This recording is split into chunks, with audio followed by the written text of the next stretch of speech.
మాట్లాడండి, మీ వాయిస్ రావట్లేదు. ఇప్పుడు ఓకే. మీరు తీసుకున్నంత లైట్ గా నేను దాన్ని తీసుకోవట్లా. Okay, every right to differ with me. నేను చాలా చాలా చాలా చాలా చాలా చాలా చాలా కాలం నుంచి నేను గత కొద్ది నెలలుగా ఇండికేటివ్ గా మాట్లాడుతున్నాను. పర్సనల్ గా కూడా వాళ్ళతో మాట్లాడినప్పుడు రాబోయే కొద్ది నెలల కాలంలో భారతదేశంలో కనీ విని ఎరుగినటువంటి ఆర్థిక సంక్షోభం రాబోతుంది అనేది ఫామ్ గా నా స్టాండ్. ఆర్థికంగా పరిస్థితులు భయానకంగా మారబోతున్నాయి అనేది నా స్టాండ్. ఎందుకంటే ఇక్కడ మీకు చాలా కనపడుతున్న ఇండికేటర్స్. ఒకటి, మనకి ఇక్కడ గోల్డ్ విషయం సరే, గోల్డ్ కొనద్దు అన్నారు. నిజమే, గోల్డ్ చాలా పెరిగిపోయింది. నాకు తెలిసి 3 సంవత్సరాల క్రితమే ఆ 10 గ్రాములకి 47,000, లేకపోతే ఔన్స్ బంగారం అయితే 1,900, $2,000 లోపు ఉన్నటువంటి బంగారం ఈరోజు $4,700 పరిధిలో తిరుగుతుంది ఇప్పుడైతే. అలాగే మామూలు రూపాయల్లో అయితే 1,60,000, 1,50,000 పరిధిలో ఉంది. చాలా పెరిగింది కాబట్టి దిగుమతులు ఖరీదైందిగా మారింది. కానీ నేను చెప్పేది ఏంటంటే, అసలు బంగారం ఖరీదైందిగా ఎందుకు మారింది? మనకు ఖరీదైంది నిజమే, మన దిగుమతులు మనం ఫారిన్ ఎక్స్చేంజ్ సేవ్ చేసుకోవడానికి కొనద్దు. కానీ అసలు బంగారం ఖరీదైందిగా ఎందుకు మారింది? బంగారం ఖరీదైందిగా మారిందంటే, బంగారం ధర పెరుగుతుందంటే అంతర్జాతీయంగా గాని ఓవరాల్ గా అన్ని రకాల పెట్టుబడి మార్గాలు ఒక సంక్షోభ వాతావరణం ముందుకొస్తున్నప్పుడు పెరుగుతున్నదే బంగారం. సిల్వర్ అయినా అదే. ప్రెషియస్ మెటల్స్ అన్ని ఇప్పుడు ఎందుకు పెరుగుతున్నాయంటే, అంతర్జాతీయంగా ఒక తీవ్రమైనటువంటి ఆర్థిక సంక్షోభ వాతావరణం ఉంది. అది ట్రంప్ తోనే మొదలుగాల, టారిఫ్లతోనే మొదలుగాల. అంత ముందు నుంచి కూడా బంగారం పెరుగుతుంది.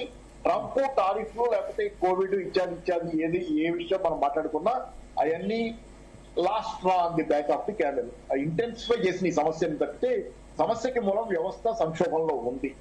సో గోల్డ్ కాబట్టి గోల్డ్ కొనద్దన్నారు ప్రధానమంత్రి గారు. కానీ ఇక్కడ ఏంటంటే గోల్డ్ కొంటున్నారు జనాలు. ఇప్పుడు మీరు గమనించండి, మీరు న్యూస్ లో కూడా చూడండి, మన బిజినెస్ న్యూస్ లో వాళ్ళు చెబుతుంది ఏంటంటే, గోల్డ్ ఎందుకు కొంటున్నారు ఇప్పుడు అంటే ఇన్వెస్ట్మెంట్ గా కొంటున్నారు. గతంలో సంప్రదాయకంగా భారతదేశంలో గోల్డ్ కొంటాం, అది ఆర్నమెంట్ జ్యువెలరీగా కొనేవాళ్ళు. దానికి కల్చరల్ ఇది ఉంది, మనకి గోల్డ్ తో అటాచ్మెంట్ ఉంది. కానీ ఇప్పుడు పెరుగుతుంది ఏంటంటే, మెల్లగా కాయిన్స్ గాను, బిస్కెట్స్ గాను, రాడ్స్ గాను కొంటాం అనేది అంటే ఇన్వెస్ట్మెంట్ గా గోల్డ్ అవసరం అనేది జనాలు గుర్తు. వాళ్ళ భద్రత కోసం ఇన్సూరెన్స్ గా గోల్డ్ కొంటున్నారు, వాళ్ళు ఇన్సూరెన్స్ గా కొంటున్నారు. కాబట్టి దాన్ని ఆపటం కష్టం. మీరు జ్యువెలరీగా అనుకుంటే అది వేరు. ఇదిగో ఆ మాటకు వస్తే రిజర్వ్ బ్యాంక్ ఆఫ్ ఇండియా విపరీతంగా కొంటారు గోల్డ్. అన్ని రిజర్వ్ బ్యాంక్స్ కొంటాయి, చైనా రిజర్వ్ బ్యాంక్ కూడా ఉంది. అన్ని అదే నేను చెబుతుంది. ప్రపంచంలో సెంట్రల్ బ్యాంకులు అన్ని, Russian central bank, Chinese central bank, Turkish central bank, చాలా సెంట్రల్ బ్యాంకులు గోల్డ్ కొంటారు. ఎందుకు కొంటున్నాయి? రాబోయే సంక్షోభంలో మమ్మల్ని ఆదుకోగలిగేది, మా దేశాన్ని ఆదుకోగలిగేది గోల్డ్ అని కొంటున్నాయి. మరి అట్లాంటప్పుడు ఇండివిజువల్స్ కి గోల్డ్ ఉంటే తప్పేంటి అనేది ఒకటి. ఎవరికి వాళ్ళు ప్రొటెక్షన్ కూడా చూసుకుంటారు కదా. కాబట్టి మోడీగా చెప్పారు, నిజమే, అది మాట మంచిదే. కానీ ఏంటంటే దాన్ని ఆపటం కొంచెం కష్టం అని గట్టిగా ఫీల్ అవుతుంది. ఎందుకంటే ప్రజలు ఒక ఇన్సెక్యూర్ భావంలో ఉన్నారు ఓవరాల్ గా. అది రెండోది ఏంటంటే, మీకు నేను చెప్పినటువంటి తీవ్రమైన సంక్షోభ వాతావరణం తాలూకు ఇంకోటి గోల్డ్ ఇండికేటర్ ఒకటి. తర్వాత రెండోది ఏంటంటే ఫెర్టిలైజర్ చూడండి.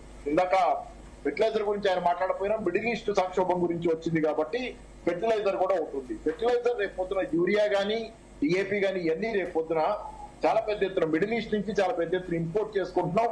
ఆ ఇంపోర్ట్ అంతా ఇప్పుడు దెబ్బతింటుంది. ఇంపోర్ట్ చేసుకునేది రాదు. తర్వాత మీకు మనం ఎల్ఎన్జీ ఇంపోర్ట్ చేసుకుని, లిక్విఫైడ్ న్యాచురల్ గ్యాస్ ఇంపోర్ట్ చేసుకుని దాని ద్వారా దాన్ని ఉపయోగించుకొని యూరియా లాంటివి తయారు చేసుకుంటున్నాం, ఎరువులు. ఎల్ఎన్జీ ఇంపోర్ట్స్ మనకి ఖతార్ నుంచి ఆగిపోయినాయి. ఇవన్నీ మొన్నటిదాకా మనం మాట్లాడుతూనే ఉన్నాయి కదా. ఖతార్ నుంచి ఆగిపోయింది. ఖతార్ లో ఉత్పత్తి ఆగిపోయింది. 3 నుంచి 5 సంవత్సరాలు పట్టుద్ది. కాబట్టి మన దగ్గర ప్లాంట్లు ఉన్న ఉత్పత్తి కొంత మనం చేస్తున్నాం. దానివల్ల మనకేమవుతుంది, మన ఉత్పత్తి ఈ రోజు దెబ్బతింది.